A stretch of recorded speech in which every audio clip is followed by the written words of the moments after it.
Every week it's you and your mic, bro. What the fuck, man? You be DJing on the side? What's going on? All right, so we're gonna try something different. Since your microphone doesn't work, just get a pen and paper, and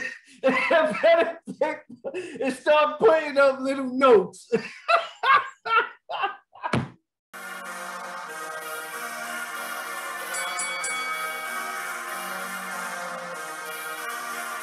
It's the Chin Checkers podcast, all about the fight game. With Mr. Get That Work and Hawk Von Dame.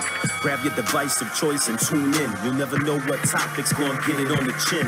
Boxing, MMA, UFC as well. They discuss who got the win, who took the L, who won the belt, who pound for pound, who fell, who ready for war, who got next. Ring the bell. All right, yeah. Welcome everybody. Another show. You already know what it is. Chin Checkers. Mr. Get That Work, along with my brother over here, Hawk Van Dame. Yes, and we had a real interesting night last night. Something that most people did not expect to happen. I almost want to forget what happened last night. I almost don't even want to talk about it. But yeah, Charlo did not win that fight, man. Let's just get right in. He didn't win the fight. He didn't win. Agreed. He definitely, I think he looked uncomfortable to me. I think he got hit with a shot, even though Castano apparently is not known for power. I think he got hit with a shot, I think in the second or third round, and he just looked uncomfortable after that. And he didn't really fight smart to me. He did not fight smart. I'm a huge Charlo fan. Me too, yeah. Do you think he falls into this tendency way too much of looking for that home run? Yes and no, because it looked like he was trying to counterpunch him in the beginning, and like I said, after that he just looked uncomfortable. He had like an off day. He should have did more work. He should have put his punches together more. Way more. The guy outworked him. He didn't outbox him. He just outworked him. Agreed, man. So Charlo has all the advantages to beat this guy. He's taller than him. He has a good jab. He has the range. He has a good power right hand. He didn't barely do any uppercuts. He had all the advantages to beat him and didn't really use it. Agreed, man. Agreed. You know what's funny? I like Charlo, but to me, he's fallen into this pattern way too much. He's a seasoned veteran fighter already. This ain't a young boy who's new to the block. Nah, man. This was for the unification. This is a championship, and I felt like he shit the bed, man. Oh yeah. This almost looks like what was his name? Tony Harris? Right. The Tony Harris fight where he waited around way too long and you gave away rounds. And like you say, he had all the advantage on this guy. Everything. It just bugs me out that he doesn't work just to be active or just to distract. It's like you're baiting someone in for them to attack you, but you're not being active enough to control the fight. Right. He didn't do no body shots. And in the 10th round, I felt like that was the only round that he actually went out there and boxed. And within a minute and a half in the round, he hurts the guy. I felt like that was the only round he went out there and boxed, and you got a positive result. I don't understand. Yeah. You're watching for 10 rounds. I don't get it. Yeah, I think everybody at home, everybody in the stadium was screaming like, go attack him, attack. You heard him, attack him. And he didn't really do it. He couldn't pull the trigger. He could not pull the trigger that night. Not really sure what was the issue, but he couldn't pull the trigger. And like I said, I feel like he was uncomfortable. I don't know that's what it was, but that's what I feel like. And, maybe he got hit with a shot that bothered him. Oh, man. It was an entertaining fight, though. It was an entertaining, disappointing fight, yeah. In terms of judging, man, how did one guy have him up, what was it, 17-11? Yeah, 117 to 111. That shit was outrageous. Yeah, I don't know what. Oh man, Charlo obviously paid for his whole family vacationing or something. I don't know what fight he saw, man. Yeah, that definitely didn't happen. I had a message on Twitter and I wrote a comment saying, if Charlo would have scored at least one knockdown, just one, I think the decision for a draw wouldn't be so outrageous. But because he didn't score not one knockdown, I don't think he won. I don't think it should have been a draw. I wasn't completely outraged by the draw as opposed to the outrage of the judge. 14-14, 114, 114, cool. You have him winning by I don't know how many rounds. That's insane. Yeah. That doesn't even make any sense. But the whole night, we had bad judging all around. Oh, yeah. The undercards, we had the same thing. I don't think it was quite as bad as this, but I saw it coming. And I saw the draw coming with Charlo. Yeah. I said if he makes those last 4 rounds close, he could possibly get a draw or even a victory.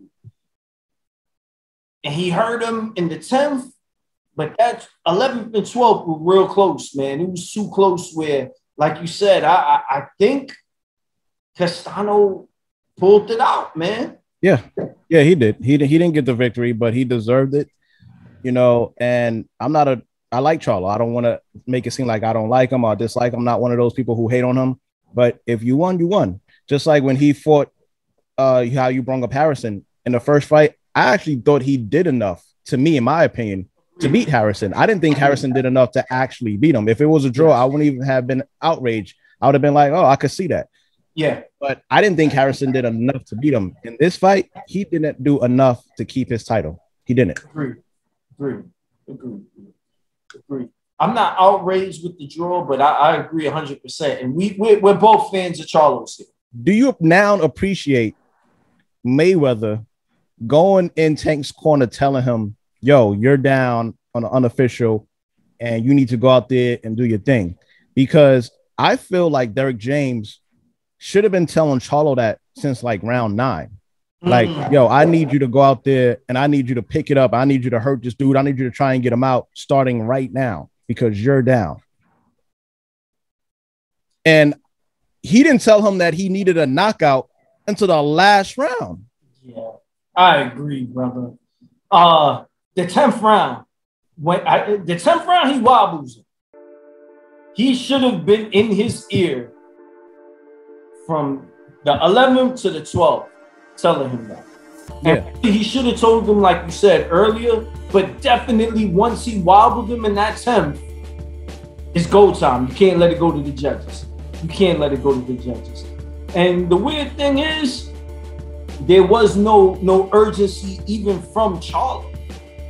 Right. In his corner, it was no urgency from him.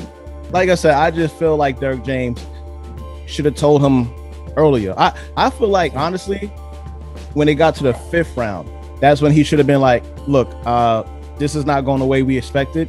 Pick it up a little more. I need you to do more work. He should have told him that since round 5. I'm surprised he didn't tell him that, man. He didn't say... No, I did hear him mention start jabbing more. I forgot what round it was, though, but I did hear him to start pick up on the boxing. I just don't remember what round it was. It probably wasn't as early as the 4th or 5th. Right. So how do you see a rematch going? I see if there's a rematch, which I hope it is, it definitely should be. I see Charlo by knockout. I feel like he's gonna fight better. I feel like he's gonna come in there with a chip on his shoulder, which he should, because you didn't win the fight.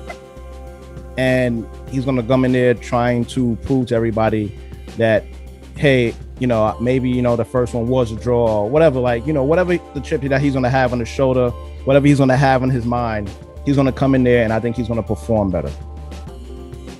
I'm gonna go the same way. When he fought Harrison that first fight, he ain't look great. And then the second fight, he came out and won by knockout. I kind of feel this would go the same way. I just get a little frustrated with him. Really like the guy. I'm a fan. get a little frustrated, he doesn't break down more fighters. Right.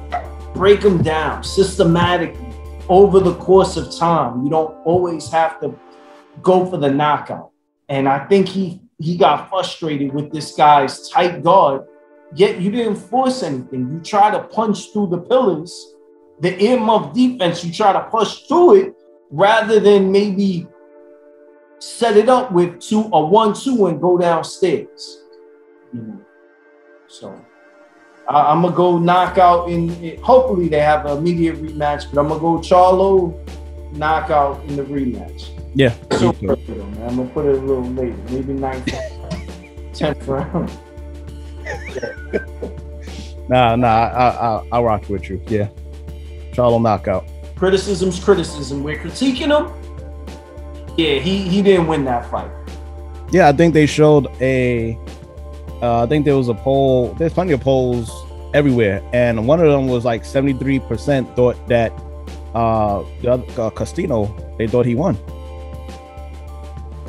They thought he won. But to get back to what you said before on the undercard, Aleem versus Vidal. Yes. That was a great fight. Great fight, man. That was a great fight. You know, as soon as the fight started, I only need to see a couple minutes a guy move and go, all right, this guy's technically better than this guy. Mm-hmm. But in boxing, that don't mean you're going to win. You know what I mean? You enforce your will on someone, the power, you can break someone down. So as soon as the fight started, I went, Aleem's got the advantage. Better boxer, better movement, technical, better everything. And then they mentioned he was knocked out by a left hook. I said, this fight is going to be simple. Is he going to be able to take this guy's power? If he can, he should take this fight. And around the 4th round, it looked like he got tired. Started giving this guy opportunities. But I still felt he did enough to win that fight. Yeah, he did. I actually thought he had won the fight, maybe by 1 point. Early on, though, like you said, when you kind of look at the beginning of the fight, you could kind of tell how it's going to go. I actually thought Vidal was going to eventually get a knockout very early in the fight, because I was like, Aleem is wasting a lot of energy. I was like, can he keep that up from 1 to 12? And I was like, I don't know. And he was getting caught with some clean shots. But as the fight went on to like the 4th round and more, I was like, nah, Aleem is actually fighting him smart. Like he's mixing it up. He's probably kind of throwing him off guard by engaging him sometimes and then not engaging him. I was like, Aleem is actually fighting smart. And if he can take the power, I was like, he could pull this off. Yeah. And I thought he pulled it off. I thought he did. Man. You said by one round? You had him up by 1? I think he won by at least by 1 round. But yeah, 1 round. Yeah, I was judging myself. I thought he beat him by 2 rounds. While the fight was going, I was like, they're not going to let him win. I knew it. I was like, they're not going to let him win. This other guy got a lot of pop. Mark, got to really go after it. And he did a good job, but he also gave him a lot of opportunities. You can't be full gas the whole fight. And it did seem that he got tired and would sit there and allow Vidal to tee off on him. But I agree, man. I had him winning, man. Yeah. Yeah. It was an unusual night. Unusual. Then you have Romero, who I personally don't care for. Okay. No, did you like pay attention when he actually fights? Every punch he throws, every power punch, it sounds like a baby making his first solid shit. It's like It was later discovered that Yigit had also suffered a hairline fracture. I was like, yo, what is that?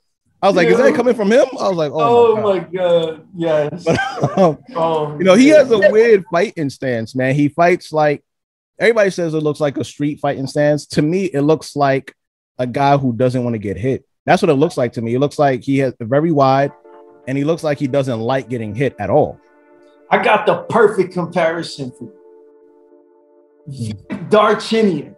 Do you remember him? Oh. Tell me that is not him. The way he winds up and throws his power shots. Yeah. Stance. I'm like, yo, this is him. The way he almost got his head all the way up in the air. Yeah. Exposing himself to being counted. I'm like, that's him, the roughness. I don't really care for him neither. The only thing I like less than Romero was Yigit's name. Can you dig it, Yigit? Who the fuck came up with that name, man? Yo, that's tough, man. That's tough. That's tough. He took my whole slang, dig. I'm a little upset by that, man. Yeah, man. You know, his dad definitely named him that. Probably even gave him the AKA name it as well. Like he probably told him, I'm telling you, that shit was that was a tough name, man. I like it. I like it. I'm riding with it, man. Oh, with it. I'll pass. Called out Tank after the fight. Yeah, I was about to say that. He called out Tank, which I was a little surprised at. How do you see that? And he called him out at 140. I think when he said that means he's probably having problems making weight himself. Normally, if you're a puncher, you don't want to give someone else the advantage over you. I think he might be having trouble making weight, and that's why he looks so strong. Yeah, he did. You know, that's funny that you said that because yes, he did look strong, but I actually thought he looked big. Yeah. I was like, this looks like a pretty big 135. He looked like he was like 147 in there. So he looked like a big guy in there compared to Yigit. Yeah. Can you dig it? And he physically imposed himself. He fought like the bigger fighter. I don't know how you feel about this, but I saw people on Twitter calling him dirty fighter. And this is the fight game. I don't care if he's a dirty fighter. He got deducted a point. It's your job. You in there with him. It's your job to fight and be dirty back or defend yourself and not allow it to happen. So did you think the elbow was intentional? That first elbow, I didn't think it was intentional. Did he fight kind of dirty? I wouldn't say he fought dirty. He fought very rough. Like he had a chip on his shoulder. Like he really didn't like this guy. Like there was some street beef. But I wouldn't say dirty. But I can see if that's your first time watching him, I can see if you automatically get a disdain from him. I can see it because one of my first times watching Donaire, I thought he fought kind of dirty, and that's what kind of put me off to him. So everybody, likes him, and he's a warrior and whatnot. And I understand that. But my very first time watching him, the fight that I saw, I can't remember who it was. I just thought he kind of fought dirty, so that kind of turned me off to him. So I could see people not really, liking Romero. I can see that. I found it funny, man. It's the fight game, man. Like you said, be rough, man. They ain't coming there to pillow fight, so I appreciate it. And if anyone feels like you're being dirty and you're in the ring with them, you have two hands. Do the same thing back, yeah. Hit you low, you hit them low. And I remember Trinidad used to throw the meanest low blows. I mean, I'm sure people would pee in blood for weeks. Someone hits me that low, I'm hitting you twice as hard with two-piece. Yeah. I don't like that. I don't like if you have a guy who you feel is fighting dirty and you're complaining to the ref. No, I'm not complaining to the ref. I'm going to do exactly what you did to me. Yeah. That's what I'm going to do. Yeah, definitely. Mike Tyson style. Yeah. But, like we said, he called out Tank, which is a little surprising because he seems to have a lot of, I don't want to say beef or tension, but there's a lot of guys at 135 that would like to fight him. So do you feel like he's going up to 140 to avoid the other guys, or you just feel like he just wants the hardest challenge that he can possibly take, and that's Tank at 140? Good question, man. Now, I know everyone's a fan of Tank, and I like Tank. I don't want to seem like I'm knocking him. I'm always enamored with the fact that he keeps knocking everyone out. What is it? One guy made it out the ring? Yeah. Tank is one of the shortest fighters. He's very hittable. And if he doesn't respect your power, he almost abandons his defense to clock you. It blows my mind that he's walking through everyone. Maybe Romero feels he's got what it takes to be him. Wow. Yeah, man, you know, if you are confident in yourself, yeah, I'm looking at him like, yeah, that's food, man. You know, Ryan's a tall puncher, very tall. Mm-hmm. It's harder to fight a tall puncher than a smaller puncher. I would think he would look more towards Haney. I'm a little surprised that he went after Tank. I'm surprised at anybody who calls out Tank, because his last performance shows that, you know, he's a tough guy. He can take punches, obviously. He can definitely take punches. Yeah. And, you know, he's scoring a knockout. What did he score the last 5, 6, 7 fights? Knockout. So anybody who calls out Tank, I'm actually a little surprised. I'm actually very surprised. I don't know, man. To me, when someone wins by knockout, it's impressive. But right, I'm looking at more the tools. And if I feel like how we talked about Charlo having everything in his arsenal to beat Castano, then that's how I feel towards Tank. You know, a smaller guy, I should be able to do these things, which, you know, is I'm always mind blown. Like, originally I thought he was the last fight, I forgot the guy's name. What was the guy's name? The Barrios, right? Yeah. I actually was going to pick Barrios for the upset till I saw Barrios get hurt to the body and was like, oh, nah, Tank's going to attack the body and take him out. And Tank didn't really attack the body, and he got hurt from, what was it, like a leaping left hook or something like that. Right. And even the punch I thought would hurt him. So I'm always surprised that Tank does what he does. I'm not going to lie. I'm a little surprised with Tank, man. You know, hey, Romeo gets props just for calling out Tank. If he really feels that he can beat him, I don't think he can. I think he gets knocked out, honestly. But, you know, he called him out, and you got to give props to a guy who's calling out another guy who's on a hot streak. Yes. You know, a lot of people don't like to do that, you know, so I give him props for that. But anything else, man? I don't know what else. You know, it was a pretty whole night, man. All right, man, we're going to get out of here. It wasn't really much going on besides this, and we got dream fights coming. Yeah. Sometime this week, yeah. Yes. We just going to put it out there. I don't know, maybe we drop Thursday. Okay. Thursday. Yeah. No. So we got dream fights coming, and then you also got a little project you're working on too, which is coming soon. Yeah. We got that dropping soon, but other than that, man, let's get out of here. Appreciate you, bro. No, likewise, brother. And I've been seeing Floyd work out a lot with Tyrone Woodley. Woodley, I'm rooting for you, baby. Let's go, baby. Baby, win by knockout. Get this guy to get a tattoo all over wherever, man. It don't matter.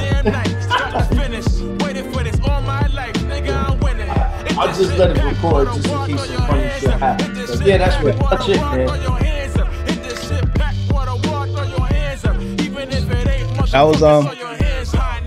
That was a disappointing night, man. I mean, for me, personally, every fight was disappointing. I feel like Aleem should have won. I wanted to see Rolly get knocked the fuck out. And Charlo actually lost. Yeah.